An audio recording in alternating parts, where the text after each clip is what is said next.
Hi everyone, welcome to అపూర్వ వంటలు. పచ్చి మామిడికాయలు జూన్ నెల అయిపోయే వరకు కూడా విరివిగానే దొరుకుతూ ఉంటాయి.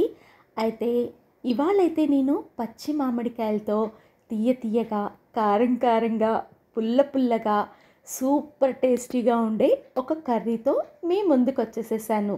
ఈ కర్రీ నేను చెప్పడం కాదండి, మీరు తయారు చేసుకొని తిని నాకు డెఫినెట్గా మీ రివ్యూని కామెంట్ రూపంలో తెలియచేయండి. అంత బాగుంటుంది ఈ కర్రీ టేస్ట్. ఈ కర్రీ అయితే నెల రోజుల పాటు నిలువ కూడా ఉంటుంది. ఇంకా లేట్ చేయకుండా ఈ కర్రీని ఎలా ప్రిపేర్ చేసుకోవాలో చూసేసేద్దాం రండి. దీనికోసం అయితే నేను 2 పుల్లటి మామిడికాయల్ని తీసుకున్నాను. ఈ మామిడికాయలు అయితే ఎంత పుల్లగా ఉంటే ఈ కూర రుచి అంత బాగుంటుంది. ముందు మామిడికాయల్ని మంచినీళ్ళల్లో వేసేసి ఒక 2-3 సార్లు శుభ్రంగా కడిగేసేసుకొని, తర్వాత మామిడికాయని శుభ్రంగా తుడిచి దాని మీద ఉన్న తొక్కుని తీసేసేయండి. మామిడికాయని తడేమీ లేకుండా చూసుకొని తయారు చేసుకున్నామంటే ఈ కూర ఎక్కువ రోజులు నిలవ ఉంటుంది. ఇప్పుడు మామిడికాయని చక్కగా సన్నని స్లైసెస్ లాగా కట్ చేసుకోండి. పొడవు స్లైసెస్ లాగా కట్ చేసుకుంటే ఈ కూర తినటానికి చాలా రుచిగా ఉంటుంది. మీకు ఇష్టం లేకపోతే చిన్న ముక్కలుగా అయినా కట్ చేసుకోండి. ముందుగా ఒక వెడల్పాటి బాండీలో ఒక 2 గరిటెళ్ళ వరకు నూనెని వేసుకోండి. కూర ఎక్కువ రోజులు నిలవ ఉండాలి కాబట్టి కొంచెం నూనె ఎక్కువ వేసాను. దీనిలో 1/2 టేబుల్ స్పూన్ వరకు మెంతులు వేసి, మెంతులు లైట్గా ఎర్రగా అయిన తర్వాత 1 టేబుల్ స్పూన్ వరకు ఆవాలు వేశాను. ఆవాలు చిటపటలాడిన తర్వాత ఒక 10 నుంచి 15 వరకు వెల్లుల్లిపాయల్ని చక్కగా పొట్టు తీసి వేసుకోండి.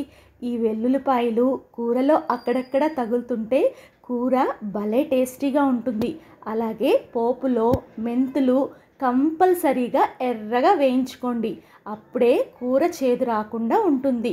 ఇవన్నీ వేగిన తర్వాత 5-6 ఎండుమిర్చి విరిచేసి వాటిని కూడా వేసి, అలాగే 2 రెమ్మల కరివేపాకు వేసి అవి కొంచెం వేగిన తర్వాత లాస్ట్లో 1/2 టేబుల్ స్పూన్లో సగం వరకు ఇంగువని వేయండి. ఇంగువను మాత్రం అస్సలు స్కిప్ చేయొద్దు. ఇంగువ ఫ్లేవర్తో ఈ కూర అమోఘంగా ఉంటుంది. ఇప్పుడు 1/2 టేబుల్ స్పూన్ వరకు పసుపుని వేసేసి ఒకసారి ఇదంతా కూడా బాగా కలిసే విధంగా గరిటెతో మిక్స్ చేసుకోండి. పసుపుని, ఇంగువని ఎక్కువసేపు వేపవద్దండి. తర్వాత సన్నగా పొడవుగా తరిగిన మామిడికాయ ముక్కల్ని, అలాగే 1 టేబుల్ స్పూన్ వరకు క్రిస్టల్ సాల్ట్ని, 2-3 టేబుల్ స్పూన్ల వరకు కారాన్ని వేసేసేయండి. కారము, ఉప్పు మీ టేస్ట్కి తగ్గట్టు అడ్జస్ట్ చేసుకొని వేసుకోండి. ఇదంతా కూడా బాగా కలిసే విధంగా గరిటెతో మిక్స్ చేసేసుకొని చక్కగా పరుచుకొని మూత పెట్టుకొని ఒక 10 నిమిషాల పాటు మంటని మీడియం ఫ్లేమ్లో పెట్టుకొని చక్కగా దీన్ని ఉడికించుకోండి. 10 నిమిషాల తర్వాత చూస్తే ముక్క అనేది చాలా వరకు సాఫ్ట్ అయినట్టే కనపడుతుంది. చూడండి, ముక్క చక్కగా ఇలా గరిటెతో గుచ్చి చూస్తే మనకి ఉడికిందా లేదా అని అర్థమైపోతుంది.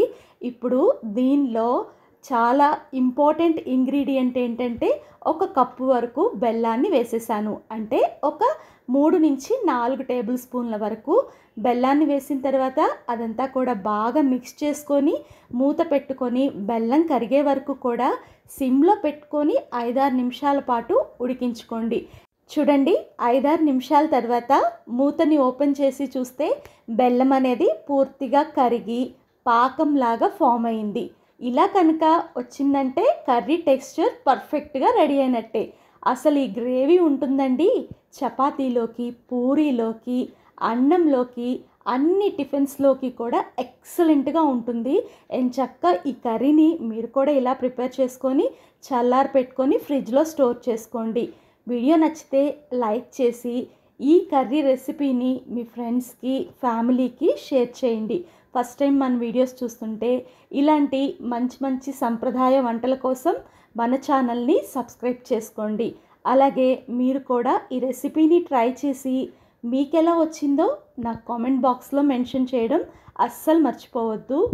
ఇంకా ఇప్పుడైతే టేస్టింగ్ టైం వచ్చేసింది. కర్రీ పెట్టేసుకొని ఎంచక్కా వేడి అన్నం పెట్టుకొని కర్రీ కలుపుకొని తింటుంటే నిజంగా అమృతంలాగా ఉంటుంది. పుల్ల పుల్లగా, కారం కారంగా, తీయ తీయగా చాలా టేస్టీగా ఉంటుందండి.